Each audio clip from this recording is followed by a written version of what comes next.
আজকে তোমাদের বলরামপুরের ভাইরাল জায়গাটার পুরো লোকেশনটা দেখিয়ে দেবো। তো চলো, তোমরা যারা দূর থেকে আসছো তো ফার্স্টে তোমরা বাডায় চলে আসবে। বাডায় এসে বলবে যে আমরা বলরামপুরে যাবো। বলরামপুরের আগে পড়বে এই মাজারটা, এই মাজারটার এখান থেকে তোমরা ডান দিক নিয়ে নেবে। ডান দিকেতে পড়বে ওই ভাইরাল লোকেশনটা। পুরো জানতে হলে আমার ভিডিওটা স্ক্রিপ্ট না করে পুরোটা দেখো। পুরোটা দেখলে পুরো ভাইরাল লোকেশনটা তোমরা বুঝতে পারবে। যারা যারা এখনো আমাকে ফলো করেনি ফলো করে নাও।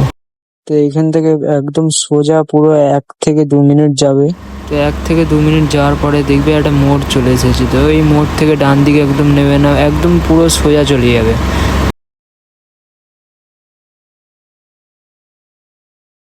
তো সোজা যাওয়ার পথে দেখবি একটা মসজিদ পড়বে।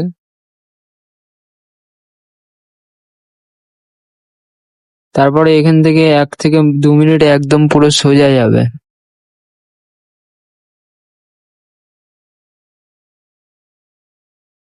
সোজা যাওয়ার পরে দেখবে এখানে একটা রাস্তা চলে গেছে, ডান দিকে চলে যাবে।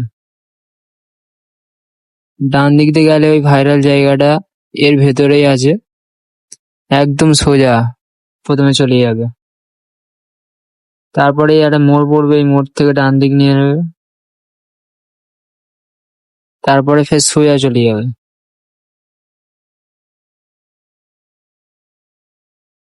এই রাস্তাটায় কোনো মোড় নেই, একদম পুরো সোজা যাবে। সোজা গেলে ওই ভাইরাল জায়গাটা দেখতে পেয়ে যাবে। তো আমাদের ভিডিও যদি তোমাদের ভালো লেগে থাকে তো লাইক কমেন্ট শেয়ার করে দিও, আর বন্ধুদের মধ্যে শেয়ার করে দিও। যে এখনো তোমাদের যে বন্ধুগুলো জানে না যে এই ভাইরাল লোকেশনটা কোথায় আছে, তো তাদের এই ভিডিওটা পাঠিয়ে দাও।